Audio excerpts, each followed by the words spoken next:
selama 2 bulan kita berkonsentrasi menjadikan undang-undang hak cipta.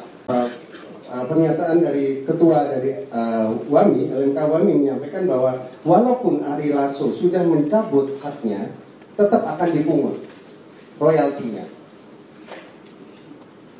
WAMI tetap pungut royalti meskipun Ari Lasso bebaskan lagunya untuk dinyanyikan oleh penyanyi lain. Saya rasa hal ini sangat tidak adil, tidak fair.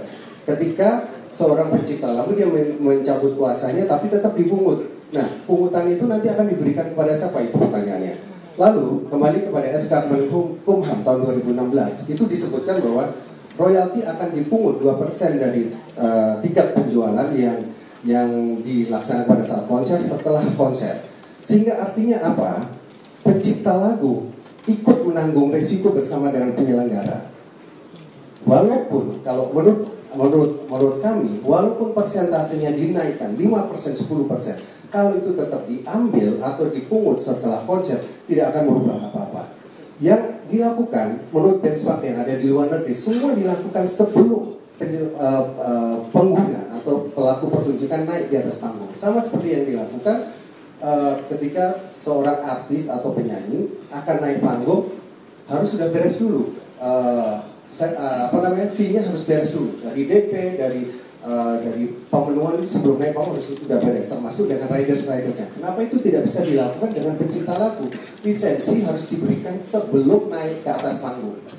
Jadi kenapa kami di sini menyampaikan bahwa pelaku pertunjukan atau penyanyi ikut bertanggung jawab, bukan berarti membayar, tapi ikut bertanggung jawab dalam artian pemenuhan hak atas pencipta lagu sudah dilakukan sebelum naik panggung. Sehingga penyanyi ikut berkontribusi supaya tahu bahwa penggunaan atas karya-karyanya itu juga akan dipenuhi haknya sebelum naik ke atas panggung. Kalau umpamanya dilakukan seperti yang berdasarkan SK Kemenkumham tahun 2016, itu hanya pencipta lagu yang tidak mendapatkan haknya. Bahkan OB yang ngaduk-ngaduk kopi aja dapat haknya sebelum naik panggung, sudah beres semuanya, sound engineer sudah beres, vendor sudah beres, semuanya sudah beres. Tapi pencipta lagu ikut menanggung jawab, ikut memberikan resikonya setelah konser. Jadi saya rasa ini tidak fair kalau kita masih tetap menggunakan ini. Kami ingin ini diubah. Kalau memang ada aturan yang memang saat sekarang ini masih diberlakukan, ini harus dirubah, diganti, supaya pencipta lagu bisa mendapatkan hak sebelum atau bersamaan dengan para pengguna karyanya. Kenapa? Karena seperti yang tadi berikut yang kami sampaikan, kalau itu yang terjadi, banyak ada tunggakan-tunggakan dan akhirnya penyelenggara acara atau IO yang disalahkan.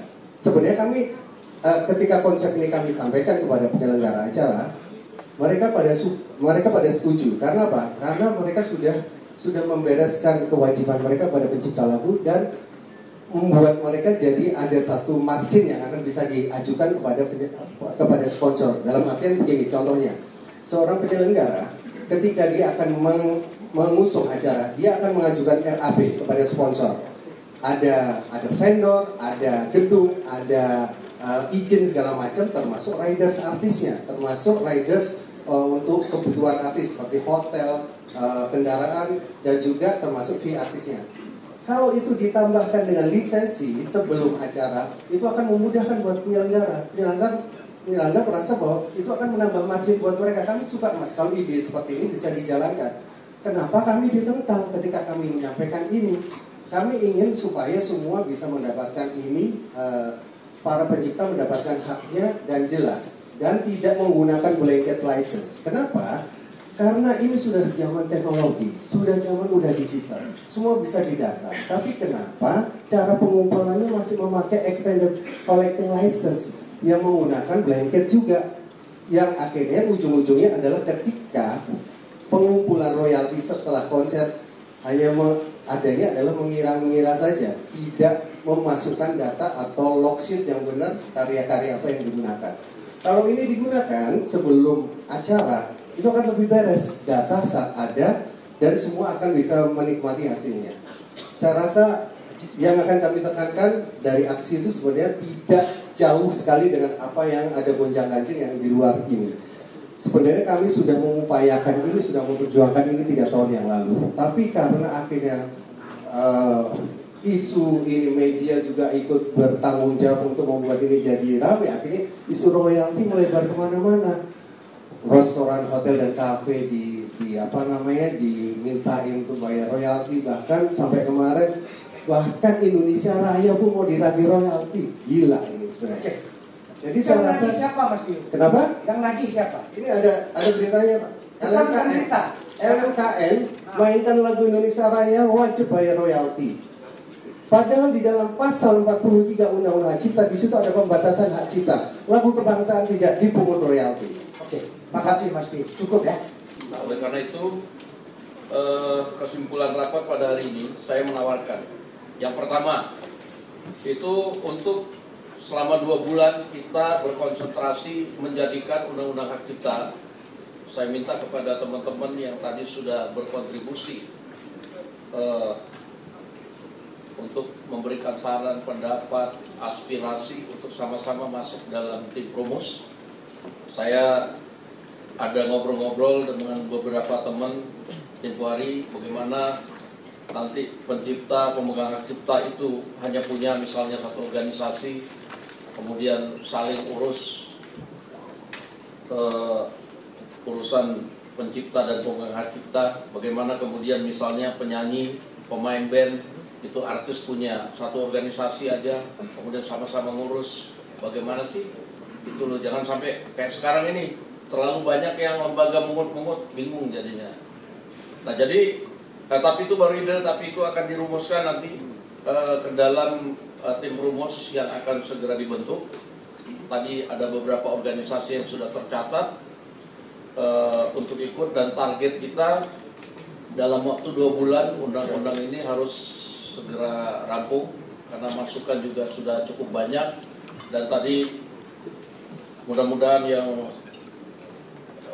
jauh-jauh dari Bali, Mas Indra bisa nggak segan-segan diganggu untuk memberikan masukan supaya undang-undang ini cepat jadi, karena komitmen kementerian yang baru ini mereka sudah agak cukup lama belajar, 8 bulan 9 bulan mempelajari mengenai Undang-Undang Hak Cipta ini, dan juga banyak catatan yang sudah kita sharing dengan kementerian, banyak yang perlu diperbaiki. Nah oleh karena itu mari kita sama-sama kemudian dalam 2 bulan ini menjadikan ini menjadi undang-undang yang menjadi milik kita semua.